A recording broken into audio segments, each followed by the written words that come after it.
Hola, ¿qué tal amigos? ¿Cómo están? Muy buenas noches. Yo soy Esdras Chabot y esto es Dinero y Poder.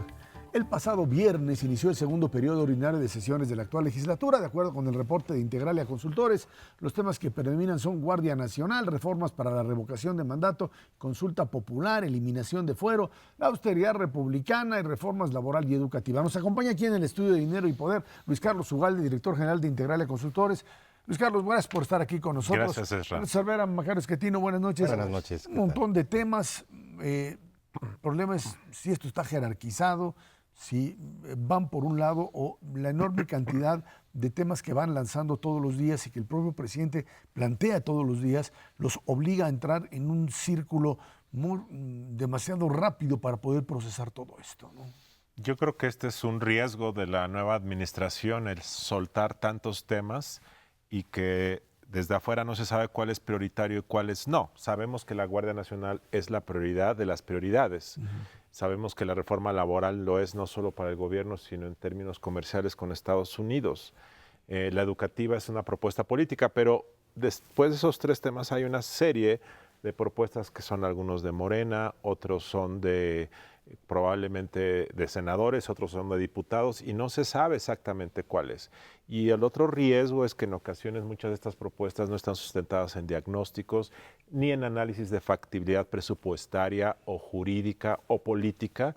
Y entonces lo que ha ocurrido es que el semestre anterior se aprobó una ley de remuneraciones de los servidores públicos que tenía muchísimas deficiencias, tantas que está provocando muchos litigios y esa es una ley que se tiene que depurar otra vez. Entonces hay un problema de muchas propuestas, de mucha prisa y de falta de un diseño correcto de las propias iniciativas. En este sentido, esto tendría de alguna forma que acomodarse en función de decisiones que vienen, por supuesto, del centro, pero que además estarían ligadas a esta idea de que querer cambiar el régimen político. Y esto implica cambiar reglas de juego. Sí, es correcto que si tú quieres cambiar el régimen político tienes que cambiar las reglas del juego. El problema es que yo creo que hay una apuesta de que el Estado es más poderoso de lo que realmente es.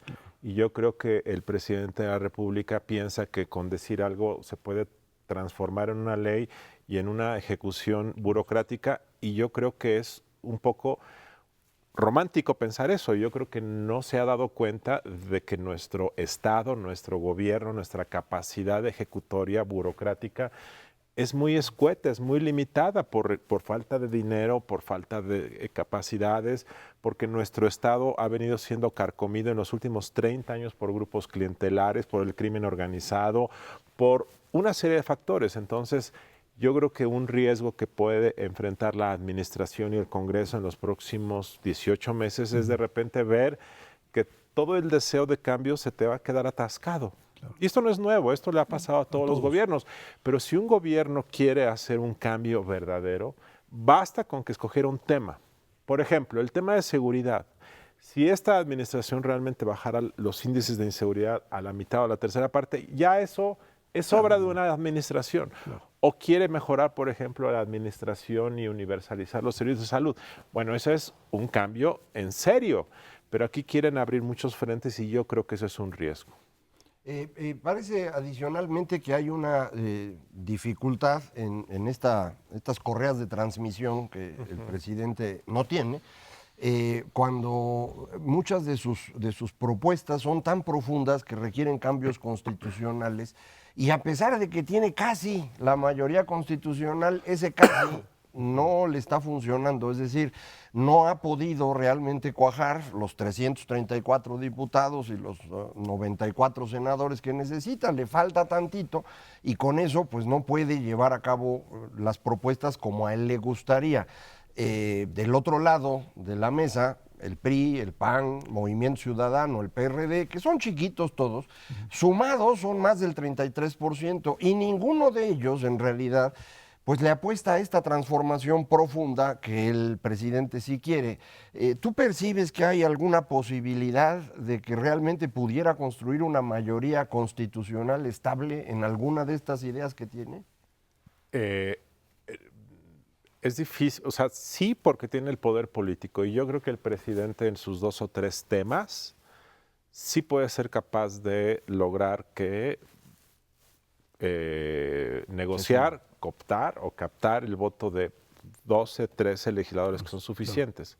El problema que te comentan al interior del Congreso es que Morena no es realmente un partido cohesionado. Morena es un movimiento en donde todos se subieron a un barco para cruzar el río con una meta clara, pero ya que te desembarcas del otro lado, te das cuenta que son grupos diferentes, son perspectivas diferentes. Algunos son radicales, otros son moderados, algunos vienen de la lucha sindical, otras vienen del PAN, otros del PRI. Y entonces, otros llegaron por sorteo. Y otros llegaron por sorteo. Ahí, entonces, y luego, como Morena no es un partido, pues hay liderazgos que están en conflicto entre sí, en diputados y en senadores. Entonces, es una amalgama en donde es muy difícil poner, hay personalidades muy fuertes, que además muchos de estos legisladores vienen de la lucha sindical o de la lucha agraria. Entonces, lo menos que son disciplinados, o al menos les va a llevar una temporada larga aprenderlo. Entonces, en ocasiones dentro de Morena o su coalición hay puntos de vista diferentes y no necesariamente se van a plegar. Reitero, yo creo que López Obrador, su persona, sí tiene la capacidad para eventualmente poner orden, pero fuera de los temas del presidente, yo creo que hay muchos que van a estar así medio sueltos siempre. Refiriéndonos precisamente a estos que están medio sueltos todavía, específicamente la parte laboral, que tiene implicaciones no solamente en la parte interna y en donde hay ciertamente cambios muy importantes que no se habían generado en este país durante los últimos 30 años, por ejemplo, cierto tipo de huelgas en cierto tipo de lugares, y que en muy buena parte tiene que responder, como bien lo mencionabas, a este capítulo laboral del Tratado de Libre Comercio y que requiere cambios muy importantes en nuestro país. ¿Tú ves esa posibilidad en este periodo ordinario de sesiones? Digo, la necesidad es imperiosa, porque si Estados Unidos ahora sí que nos hace el favor y lo firma rápidamente, vamos a tener un pequeño problema de no tener las instancias jurídicas en México para soportar un cambio de esta naturaleza y hacerle frente al Tratado de Libre Comercio. Es que mira, por más hegemónico que sea Morena, pues no puede con todo.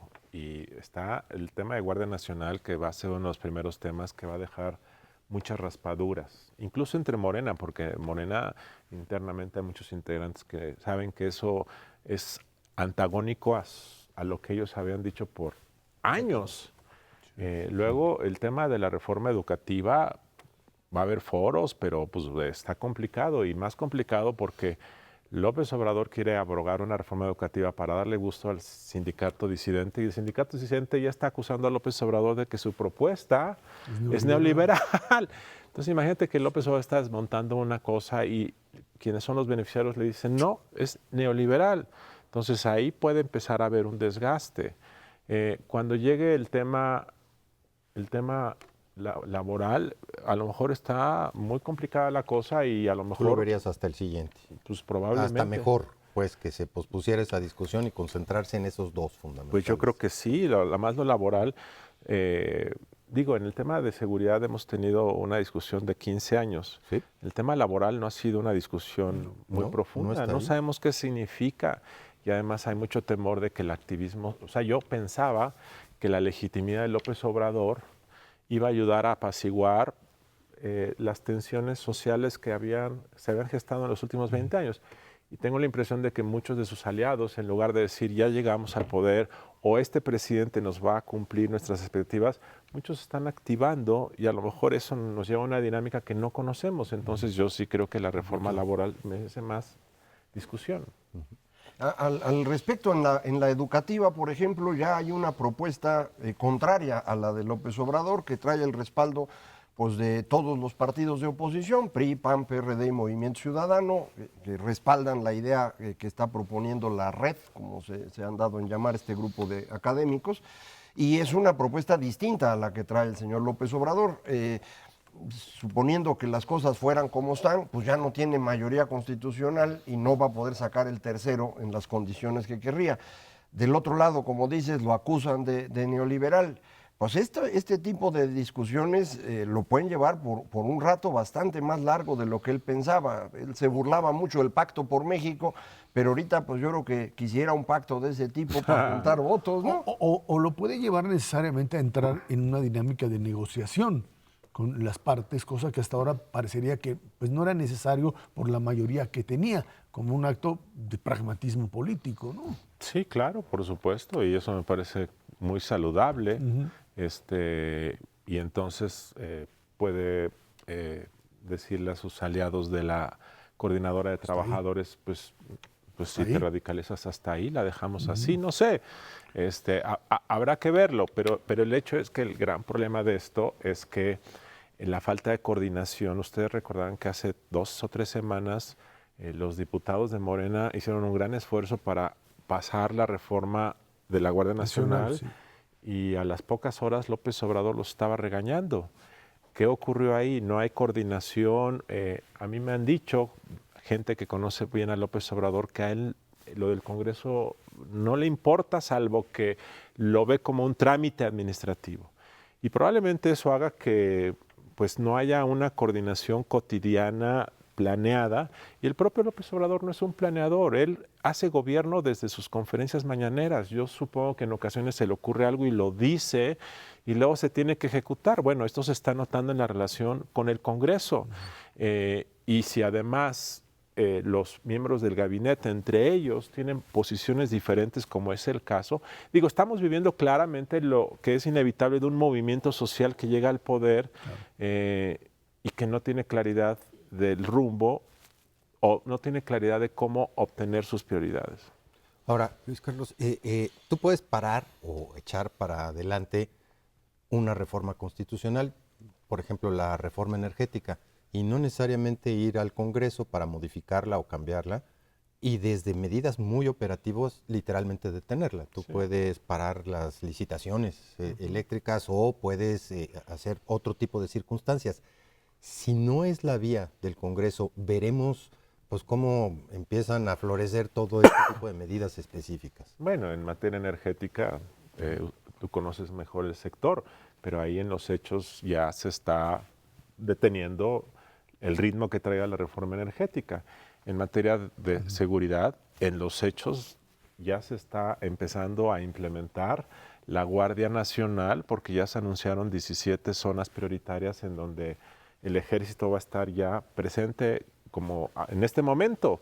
En materia educativa, en los hechos, el gobierno ya está cediendo y haciendo pagos y dejando de aplicar quizá algunas evaluaciones.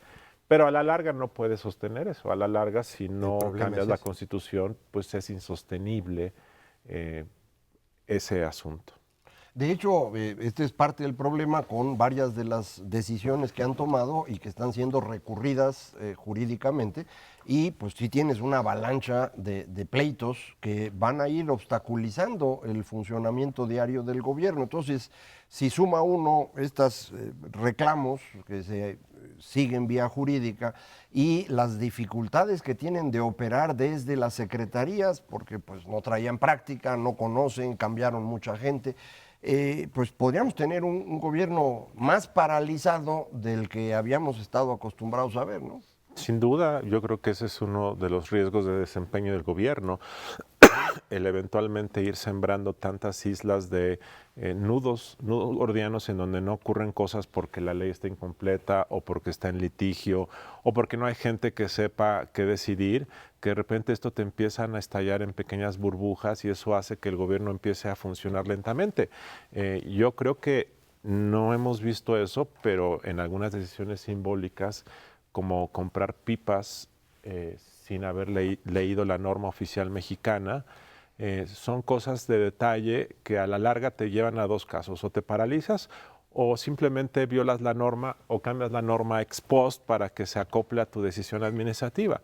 Pero esto multiplicado en muchas áreas del gobierno sí creo que va a llevar a una suerte de descoordinación o finalmente a la actitud de brazos caídos de las burocracias que dicen: yo no puedo con esto, es demasiado trabajo, hay mucha contradicción, ¿quién manda? ¿Quién es mi jefe? Porque ahora lo que se ve también es un problema que como el presidente es un micromanager, y no delega y no tiene, digamos, lugartenientes.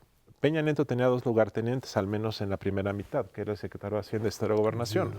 Eso yo creo que creaba otros problemas. ¿Sí? De que el presidente no se involucre en los temas de otros problemas, pero el que el presidente quiera, que todo el mundo crea que tiene que decir el presidente, crea otros problemas. Distintos. Es un problema de estilo personal de gobernar, sí, que es diferente de una administración. Así es. Luis Carlos Ugalde, muchísimas gracias. Gracias, Ram. Gracias. Vámonos a una pausa. Esto es Dinero y Poder.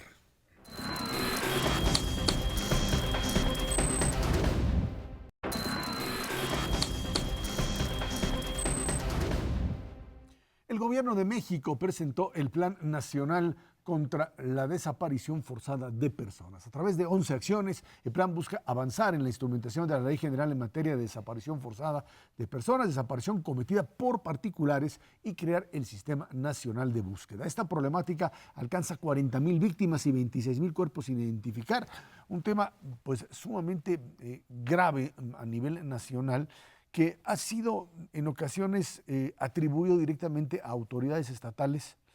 Incluso se ha tratado de llevar al plano de lo federal bajo el principio de que, por un lado, hay, por supuesto, responsabilidad del gobierno central para brindar seguridad a las personas y no hacerlo. Y por otro lado, el hecho de que se dice actúan distintos grupos criminales en complicidad con determinado tipo de autoridades, y esto lleva a que también personas pues desaparezcan y luego no existe una investigación, o están ahí los expedientes, pero no hay un rastreo de qué pasó con estas personas. Y esto, que podría ser en un momento determinado un fenómeno local, se ha convertido en un problema cada vez más grande, en donde, bueno, pues aparece ahora fundamentalmente Alejandro Encinas, su secretario de Gobernación, en esta labor de tratar, por un lado, de identificar qué pasa con estos cuerpos que se han sido encontrados, y segundo, cuál es el fenómeno, por qué tendría que haber una razón o una serie de razones centrales de este fenómeno tan destructivo. Sí, a diferencia de lo que pasaba, por ejemplo, en los años 70, incluso en los años 80, tanto en México como en buena parte de América Latina, en donde la desaparición estaba asociada con asuntos políticos, la guerrilla urbana, rural, y era el gobierno el que desaparecía a las personas. Ahora lo que tenemos es un fenómeno no de un exceso de gobierno o de un gobierno autoritario, sino al revés, un gobierno tan débil que lo que ocurre es que el crimen organizado es el que causa buena parte de estas desapariciones, y al mismo tiempo la cantidad de muertos que hemos tenido en los últimos años es tal que no hay servicio forense en México que se esté dando abasto, ni siquiera para procesar el manejo de los cuerpos, la identificación. No se tienen los suficientes sistemas para identificación por huellas digitales o por ADN o el método que se quiera. Entonces sí tenemos aquí un asunto también que tiene que ver con recursos. El programa presentado por Alejandro Encinas habla de este sistema de búsqueda, de crear una organización que se dedique a hacer esto. Incluso comentaba que va a evaluar quiénes podrían estar dentro del Comité Nacional de Búsqueda, pero lo que se va a requerir también es dinero. Vamos a necesitar que se pueda fortalecer en los estados los servicios forenses para que entonces pues se puedan manejar adecuadamente los cadáveres, pero también su identificación, para que entonces podamos reducir de forma significativa. Es muy probable que muchos de estos desaparecidos en realidad pues ya hayan muerto, y el asunto es que nunca se pudo identificar el cadáver. Entonces son varios elementos que hay que considerar. Espero que sí le vayan a poner recursos al tema. Y un poco puedes tener las 11 líneas de acción perfectamente bien definidas. Yo creo que es nada más la punta del iceberg, este dinero inicial para poder dotar de recursos necesarios y suficientes a los servicios forenses en cada uno de los estados. De ahí se debiera de desprender líneas de investigación. Y eso sí es un cúmulo de tiempo, de capital humano que tienes que invertir para que verdaderamente tengas investigadores profesionales que puedan seguir las pistas de para dónde van. No basta nada más con descubrir y vincular los desaparecidos con los cuerpos de manera desafortunada, sino precisamente ir vinculando con el crimen organizado. Estas líneas de investigación es algo que México carece desde hace muchísimo tiempo, que difícilmente se va a lograr en el corto plazo y en el que hay que trabajar, yo te diría, con generaciones completas. Vemos muchísimas series de televisión en todos lados que se dedican precisamente a analizar desde el DNA por una uña. Eso no se logra de la noche a la mañana, ni es una serie de televisión. Llevarlo a cabo en la vida real es verdaderamente un problema muy serio y nos hace falta muchísimo capital, especialmente humano, dedicado a eso. Ahora, esta estrategia tiene que ver con de combate a lo que sería este fenómeno de personas desaparecidas. Está ligado, por supuesto, al tema de crimen organizado, porque una de las partes fundamentales de la acción de estos criminales es precisamente deshacerse de una cantidad de personas que les resultan, les estorban. Estorban, para decirlo claramente, y que tienen que dejar de estar presentes por diversas razones, ya sea porque son competidores frente a ellos o porque son parte del otro grupo, pleitos entre bandas, o porque saben demasiado. Fenómenos que vimos en otras latitudes y donde aquí el tema es no solamente el poder identificar a aquellas personas que fallecieron o fueron desaparecidas, sino encontrar un hilo conductor que nos lleve a la base del problema. ¿Qué es lo que está sucediendo? ¿Por qué están siendo desaparecidas estas personas? ¿Y por qué también la autoridad no trabaja con la agilidad suficiente como para identificar y relacionarlas? No desaparecen así, porque así entiendo que hay un número también de gente que por X razón, que se perdió, que se fue de la casa, pero esto ya no es un fenómeno como el que estamos viendo en este momento. Hay muchas razones. Una es precisamente la que comentas, pleitos entre las mismas bandas y entonces, bueno, pues los desaparecidos habrían sido criminales, pero eso no es la mayor parte de las personas.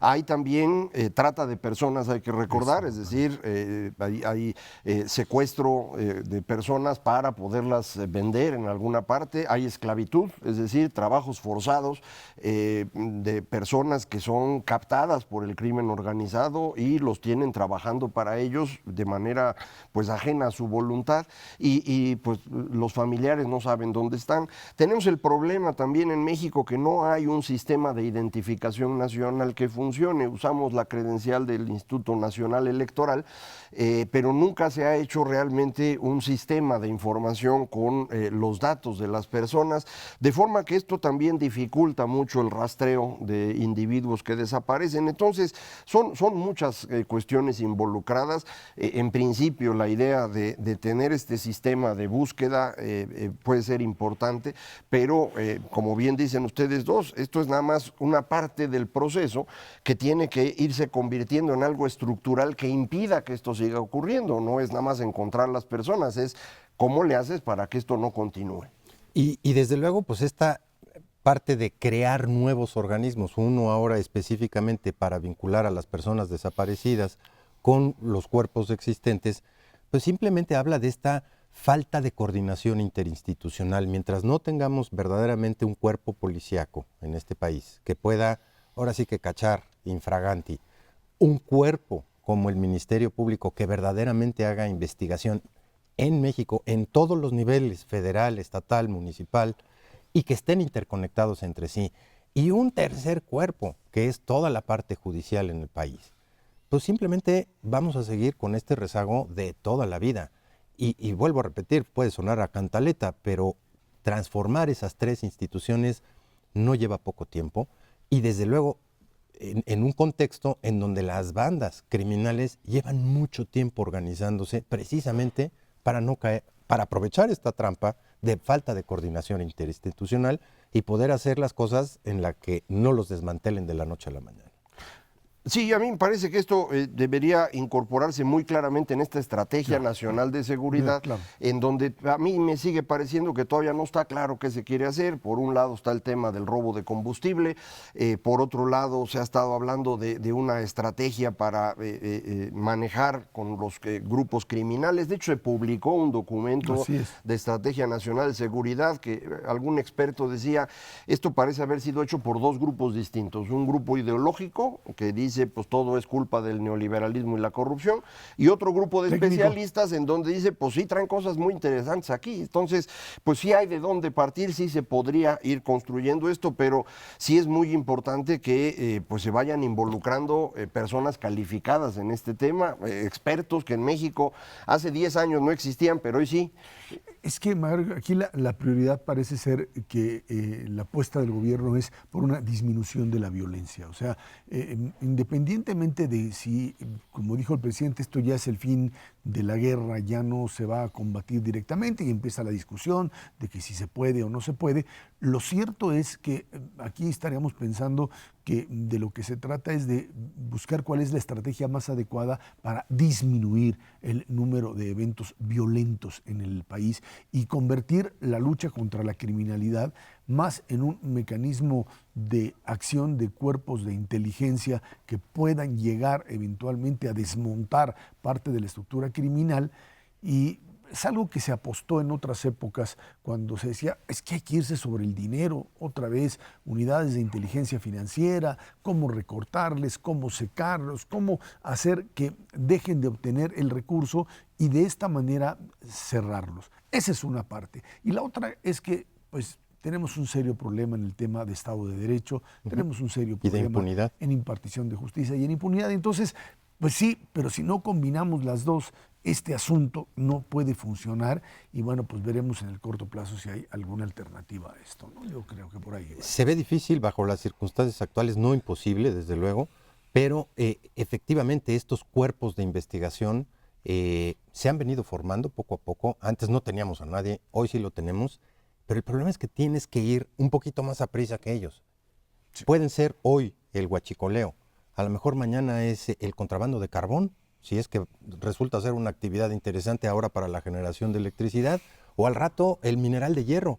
No importa qué actividad económica, mientras haya la posibilidad de cometer algún delito, ahí va a estar el crimen organizado y tienes que tener la capacidad para anticiparlo antes de que suceda. Y un dato nada más, si alguien cree que con cerrar el asunto del lavado de dinero puede resolver el problema, está absolutamente equivocado, ya lo hemos platicado aquí muchas veces, es dificilísimo llegar por ahí, entonces puede ser una herramienta, pero no va a ser la que resuelva todo, ¿no? No, mágicamente no, tiene que existir un planteamiento integral a partir del cual veamos también una disminución sustancial de este tipo de delitos. Vámonos a una pausa y de regreso platicamos la relación México-Venezuela, la estrategia del gobierno para tratar de ayudar a resolver este terrible conflicto. Esto es Dinero y Poder.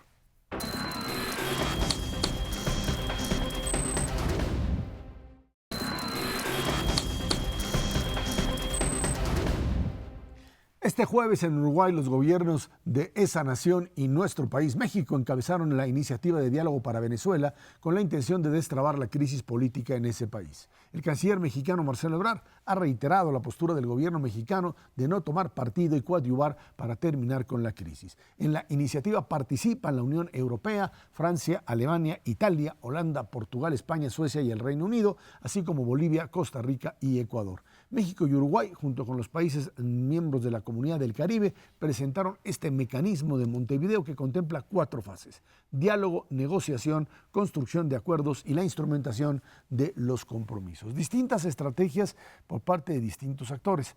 A ver, aquí el problema radica en quiénes son los interlocutores. En el caso de la estrategia México-Uruguaya, por llamarla así, se asume que todavía Nicolás Maduro, el régimen de Maduro, es un interlocutor válido. Más allá de que en el caso mexicano ahí hubo errores a la hora de plantear esta opción, bajo el principio de que había grupos dentro del gobierno que reconocían abiertamente a Maduro, Marcelo Ebrard dijo claramente, aquí no hay una posición de reconocimiento. De lo que se trata es de seguir entendiendo que Maduro es un factor real de poder y que sin él no es posible encontrar una salida. Pacífica. Bajo el principio, una salida pacífica o una salida que lleve a una solución del conflicto. Juan Guaidó, el presidente en funciones, o más bien encargado, como le llaman, o interino, dice abiertamente es que Maduro ya no es un interlocutor válido y yo soy el encargado de llevar a cabo la transición. Esta es la posición que Estados Unidos, la Unión Europea y la mayor parte de los países de América Latina plantean.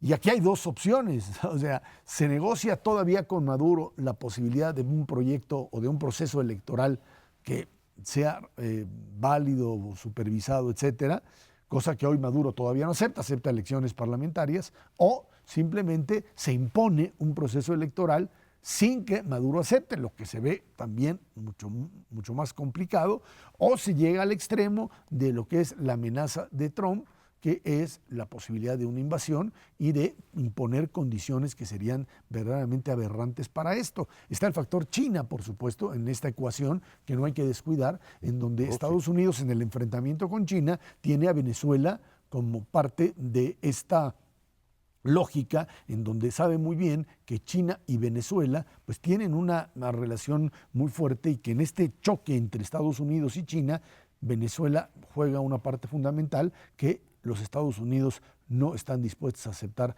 como parte del juego. Sí, es una gran cantidad de fenómenos que están ocurriendo al mismo tiempo y que hay que tratar de separar. Primero, en la parte estrictamente legal, no puede uno reconocer a los dos personajes al mismo tiempo. Claro. O reconoces al señor Maduro y dices que la elección estuvo bien, o bien dices la elección fue fraudulenta, como lo fue, de hecho, y en consecuencia el único que puede estar a cargo del gobierno es Guaidó. Por lo tanto, esta idea de que los dos podrían participar en una negociación, pues no parte de ningún fundamento legal, sino de reconocer que en los hechos el señor Maduro tiene el control del ejército, y esa es la parte complicada. Todo lo demás ya lo perdió. Es decir, Estados Unidos ha reconocido a Guaidó, le pasó las cuentas a él, todo el dinero que tenía Venezuela en Estados Unidos lo puede manejar Guaidó y ya no Maduro, no le pueden pagar petróleo a Venezuela ninguna empresa estadounidense, se lo tiene que pagar a través de las cuentas que están en ese país al señor Guaidó, de forma pues que pues para Estados Unidos, para la Unión Europea, para muchos países del mundo, el presidente encargado del despacho es el señor Guaidó, y Maduro sigue porque tiene al ejército. Entonces, pues esta es la parte complicada de resolver. ¿Quiénes sostienen a Maduro? Yo creo que lo sostienen fundamentalmente los militares y los cubanos. Creo que Rusia podría estarse queriendo meter un poco, lo ha estado intentando. China no creo que esté metida directamente en el asunto, para ellos lo importante es cobrar. Sí, y claro, ellos van a cobrarle a quien sea. Si se queda Maduro a Maduro, y si es Guaidó, es igual, la deuda está escrita y ese no es un asunto de quién la contrató, sino que la tiene que pagar el Estado venezolano. Así que creo que China no va a usar Venezuela como un asunto tan importante para ellos como para enfrentar a Trump en esto. No parecería buena idea. ¿Tiene futuro la propuesta de México y Uruguay? Yo creo que no, precisamente por este asunto de que no le puede uno encontrar un respaldo legal a la presencia de Maduro. Es estar reconociendo que de hecho es una persona que está en el poder sin tener derecho a ello, y por lo tanto pues está reconociendo a un autócrata, y ese es parte del problema. Ahorita creo que ya lo complicó más Maduro, porque el intento de llevar comida y alimentos y medicinas ya puso ahí unas pipas. Pero Macario, a ver, pero Ernesto, es un factor real de poder, o sea, es alguien que está ahí, que tiene el ejército, y que si no lo asumes como tal, tampoco le puedes encontrar una salida, porque uno pensaría en otras ocasiones que un levantamiento popular o manifestaciones de esta naturaleza derribarían al gobierno, y hoy esto no está sucediendo. No, todo lo contrario. El ejército está cada vez más en ese contexto. Tal vez algunas divisiones hayan salido, pero básicamente las han aplastado en el transcurso de las últimas 2 semanas en esta, pues llamémosle, coto de poder que vienen ejerciendo desde hace muchos años los venezolanos. Un factor adicional que ha venido gravitando y cambiando dramáticamente también el panorama es el petróleo, el mercado petrolero, no solamente a nivel internacional con los movimientos del precio, sino la forma en la que diferentes países empiezan a participar en el sector petrolero. Venezuela era una economía que producía un poquito más de 3,5 millones de barriles diarios, hoy escasamente llega a 1.2. Colombia, por otra parte, era un país que no llegaba ni a 400,000 barriles diarios y ya está en 1.1. Y el equilibrio de esas fuerzas de poder en términos de la disponibilidad de petróleo ya juega un factor gravitacional muy importante que tampoco se puede hacer de lado así nada más o decir Eso es punto y aparte. Está ahí, hay muchos intereses en juego de diferentes países y sin duda alguna viene a poner pues, una connotación completamente diferente a un país que antes producía 3 millones y hoy solamente 1.2, y ese 1.2 va a ser difícil que lo pueda vender en cualquier parte del mundo. Ese es el problema ahora, porque el único ingreso que tenía el gobierno del señor Maduro era el del petróleo. Cuba no le da dinero, al revés, lo quita. China no le va a prestar ahorita y Rusia tampoco. Entonces, lo único que tenían era el petróleo y hace 2 semanas que les pusieron sanciones, ya no van a poderlo vender. Entonces, la idea es, bueno, Maduro no va a poder sobrevivir mucho porque no tiene cómo mantener la lealtad del ejército, salvo por el hecho de que el ejército venezolano, sus mandatarios importantes, son criminales. Y pues ellos deben tener un ingreso por otro lado, ¿no? Sí, así es. Y viene esta parte del oro, o el que empiezan a vender ya reservas de oro de manera a veces indiscriminada para poder sobrevivir. Ahora, el problema radica aquí en que en la medida en que se va cerrando la presión, o se va aumentando más bien la presión económica sobre Venezuela, sobre el señor Maduro, lo que sucede es que la población también empieza a sufrir a niveles todavía mayores. Ya estamos viendo, o sea, los indicadores que se tienen sobre niveles de vida en Venezuela, independientemente de la emigración que ha sido ya brutal, es que están ante situaciones de hambruna, de falta de medicamentos, de servicios básicos, y en donde pues, es una apuesta verdaderamente brutal. Es decir, no me imagino, a lo mejor sí sucede, pero que esta gente que dice, bueno, pues vamos a ver cuándo cae Maduro, vamos a cerrar el cerco hasta que la gente materialmente se muera de hambre, y entonces estas masas que vemos apoyando a Maduro en las manifestaciones, pues ya no tengan que comer y entonces pues tengan que enfrentarse a un ejército que probablemente los va a masacrar si es que viene la orden de Maduro y esto lo llevan a cabo, lo que nos lleva a una situación que pues no vimos en otras ocasiones cuando ya movimientos populares se enfrentaban a esos niveles. Quizás solo podría uno hacer el paralelo con la Nicaragua de Somoza, que fue el momento en donde pues, el ejército masacró a una buena cantidad de gente, pero en condiciones muy distintas a lo que estamos viendo ahora. Sí, lo que ocurre es que cuando uno critica a estos dictadores de derecha, siempre se acuerda uno de cuántos mataron, y a la hora que suma uno a los de izquierda no lo suma uno igual, pero matan más. Es decir, el problema que tenemos ahorita en Nicaragua es que Ortega ya lleva más muertos que los que llevaba Somoza, y esos no los discuten igual. Y lo mismo pasa con Maduro en Venezuela, o lo mismo ha pasado en Cuba durante los 60 años de la dictadura de los Castro. No se evalúa de la misma manera, no se critica igual, y yo sí creo que el señor Maduro es realmente un personaje criminal. Es decir, en una circunstancia normal, las manifestaciones en su contra lo debían haber convencido de entregar el poder, como ocurrió, por ejemplo, en buena parte de los países comunistas hace 30 años, cuando se viene abajo el muro de Berlín, manifestaciones populares en Polonia, en Hungría, pues tiran al dictador y no ocurre lo que estamos viendo hoy aquí. Es decir, aquí, esta conexión entre los militares venezolanos y el narcotráfico, la intervención cubana defendiendo a Maduro y la misma incapacidad del señor, pues son un problema bien serio y sí puede acabar en esta tragedia que tú estás mencionando. Mira, dentro de los objetivos del milenio, el más importante de todos era abatir la pobreza extrema. Venezuela es el único país en donde no solamente no se ha abatido, sino ha crecido de toda América Latina. De hecho, está llegando a niveles alarmantes y esto que estás diciendo, Ezra, no está muy lejos de suceder. En el promedio de América Latina, la pobreza extrema se redujo, de acuerdo con los datos del Banco Mundial, de 15% a aproximadamente 7-8% en promedio, con países que van mucho mejor. En Venezuela pasó de ese 15% a 70% de la población. Ese es el nivel de dramatismo que está enfrentando la gente. 70% de la población venezolana en pobreza extrema. ¿Y qué quiere decir eso? No te alcanza para comer. Y eso sí es gravísimo. De hecho, con esos mismos datos del Banco Mundial, para que los amigos del auditorio tengan la referencia, la pobreza extrema en México es 3%. Entonces, estamos hablando de que allá es 20 veces más como porcentaje. Es una tragedia. Vámonos a una pausa. De regreso platicamos con usted sobre el señor Trump.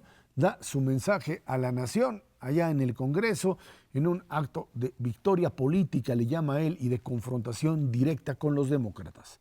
Esto es Dinero y Poder.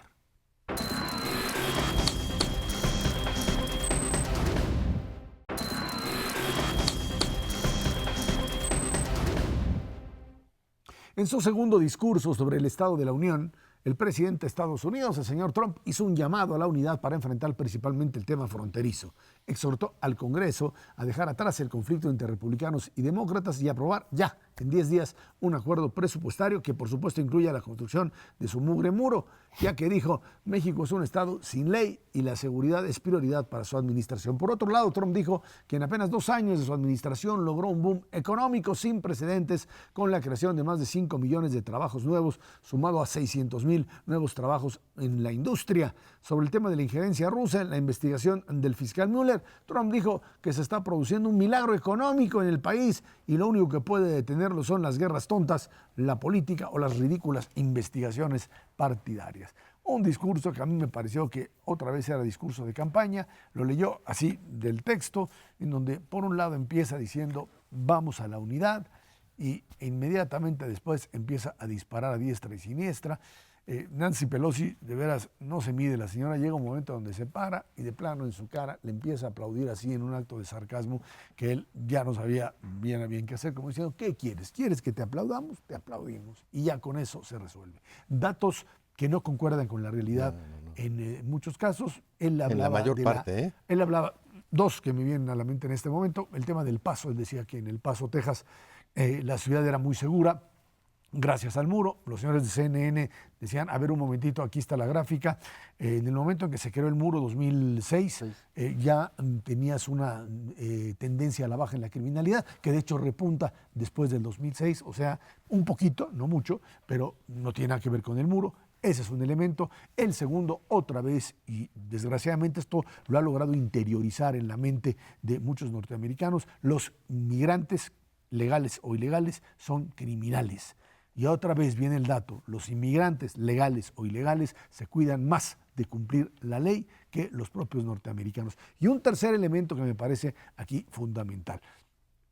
Presentaba ahí en un acto que a mí me parece verdaderamente detestable, traer personas que sufrieron la pérdida de familiares porque un inmigrante mató a su hijo o a su esposo, etcétera, y al lloradero ahí, que es algo, obviamente está la tragedia personal, hacerla pública y convertirla en un elemento político me parece degradante. Y bueno, presenta precisamente a un sobreviviente del Holocausto, que además es sobreviviente del ataque de Pittsburgh a la sinagoga de Pittsburgh. Y lo raro en ese asunto es que no menciona que los que cometieron este tipo de atentado son blancos, anglosajones, protestantes, ¿sí? Y ciudadanos norteamericanos. Ahí sí no, ahí hay un deslinde, ahí no son migrantes, ¿eh? Y de todas formas el señor Trump, en un acto de demagogia, pues termina haciendo de este discurso divisivo algo totalmente absurdo, más allá del tema de los empleos, Macario. Creo que se trata de un discurso, como bien dices, propio de campaña, absolutamente populista, es decir, orientado al público y no a informar del Estado de la Unión, como debería ser. Son mentiras prácticamente todas las que dice, pero pues eso no importa. Resulta que a la gente le gustó.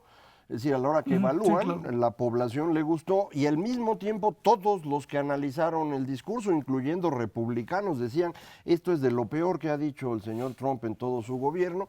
Entonces se hace muy clara esta diferencia que yo creo que es muy evidente en todos los países en donde la ola populista ha crecido. La población en su conjunto disfruta este tipo de discursos de campaña en donde se dicen muchas mentiras, pero se defiende una creencia en la que la gente se siente reflejada, mientras que esto va deteriorando paulatinamente el funcionamiento de la nación. Eso creo que se ve en todas partes donde hay populismo y eso es lo que hizo el señor Trump en esta ocasión y como pues ha sido uno de sus elementos, nos usa a nosotros como herramienta política. Nosotros somos culpables de todo lo que pasa, los mexicanos que son migrantes y por eso hay que hacer el muro. Yo creo que esto va a continuar como hasta ahora, no va a haber muro, va a haber investigación, pero en cualquier caso, para él sí fue un triunfo político este discurso. 2 mentiras muy graves. Una tiene que ver precisamente con este proceso de expansión de la economía norteamericana durante los últimos 2 años. Sí, efectivamente, la economía norteamericana ha crecido más inclusive de lo que pronosticaban los propios economistas, Pero eso no es algo que haya hecho él. Este proceso de expansión de la economía norteamericana toma los últimos 4 años de Obama con un proceso de expansión con tasas de interés increíblemente bajas y desde luego con un proceso en el que Estados Unidos empezaba a desarrollar una industria realmente competitiva y fuerte, con un apoyo tecnológico brutal. Sí, efectivamente se siguen creando aproximadamente 200,000 empleos mensuales por mes en los Estados Unidos.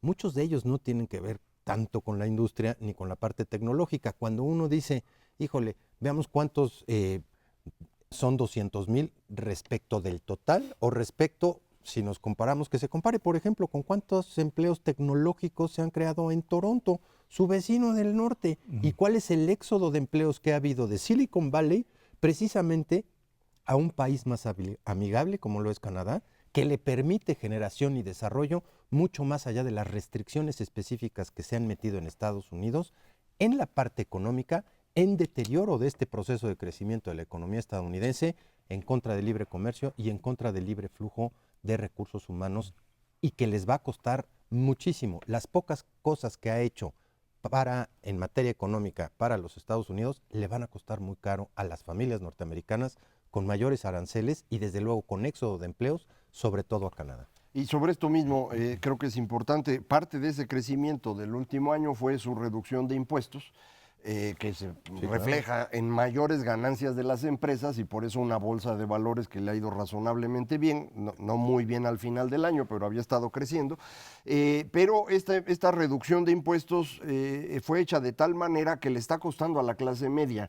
Es curioso ver, porque ahorita es cuando están llenando sus declaraciones los estadounidenses, y es cuando se están dando cuenta que están pagando más de lo que pagaban, porque muchos de los que de las cosas que se podían deducir en Estados Unidos ahora ya no se pueden, y a las personas normales pues eso les cuesta mucho.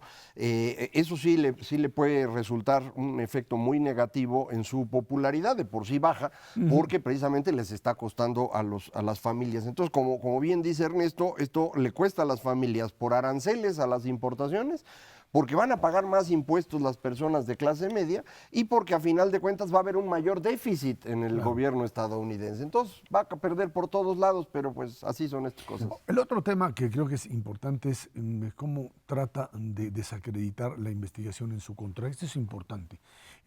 Repite exactamente lo mismo que dijo Richard Nixon en 1974. Casi textualmente. Que lo dice, ya es mucho tiempo, ya un año de investigación del Watergate, dijo Nixon, y es hora de terminar. 6 meses después estaría presentando su renuncia. Aquí dice lo mismo: quieren paz, no quieren guerra. Bueno, pues entonces vamos por la paz, y hagan a un lado investigaciones ridículas, investigaciones que tienen que ver con una instancia propia de la institucionalidad legal del país. No es que los demócratas estén investigando por su parte o alguna instancia, es parte del sistema jurídico el que está llevando a cabo la investigación, en donde cada vez se les cierra el cerco porque sus allegados están siendo juzgados, están siendo detenidos, hay todo un aparato que se va acercando. Hay quien dice, bueno, ¿cuándo va a terminar Mueller? Ya es hora de que esto se presente. Allí están los tiempos, pero lo que queda claro es que la base cercana a Trump, la base política, la clase política o el grupo político cercano a Trump está metido en un problema sumamente serio de legalidad e ilegalidad, y que el aparato jurídico norteamericano en eso sigue funcionando. Sí, es un personaje profundamente corrupto el señor Trump, eso ya lo sabíamos desde antes, por eso nunca ha querido que revisen sus declaraciones de impuestos, entre otras cosas, porque pues ahí se va a hacer evidente que él ha vivido del dinero de los oligarcas rusos desde hace 20 años, y esto, bueno, pues es difícil de que se pueda utilizar como una defensa de su presidencia. El señor está trabajando para los rusos, pues, y esto es la conclusión, creo yo, que al final vamos a tener, pero pues tienen que amarrarla por todos lados, por eso el señor Mueller se tarda. Desafortunadamente, todo lo que entra al sistema judicial es más lento de lo que a uno le gustaría, pero así es como funciona. De hecho, iban a tener una declaración mañana del señor Cohen, su abogado, que es parte del problema, y la pospusieron para fines de este mes. Entonces, pues se va atrasando y no puede ser tan rápido como uno quisiera, pero yo creo que al final, pues esto va a salir a la luz. Hay dos hipótesis básicamente respecto de este retraso. Una, que es la que quiere defender Trump, es que no han encontrado nada y por eso están haciendo, como decimos en México, guajes. Y la otra es que han encontrado tantas cosas que están preparando un caso que verdaderamente puede ser demoledor. Yo me inclino más bien Por la segunda. por la segunda. Ernesto Salvador Macares, que tiene muchísimas gracias. Gracias a usted que nos ve y nos escucha aquí todos los jueves en Canal 11, Dinero y Poder. Estamos en la radio Noticias MBS en el 102.5 del FM de lunes a viernes de 5 a 7 de la noche. Por nuestra parte, muchísimas gracias y muy buenas noches.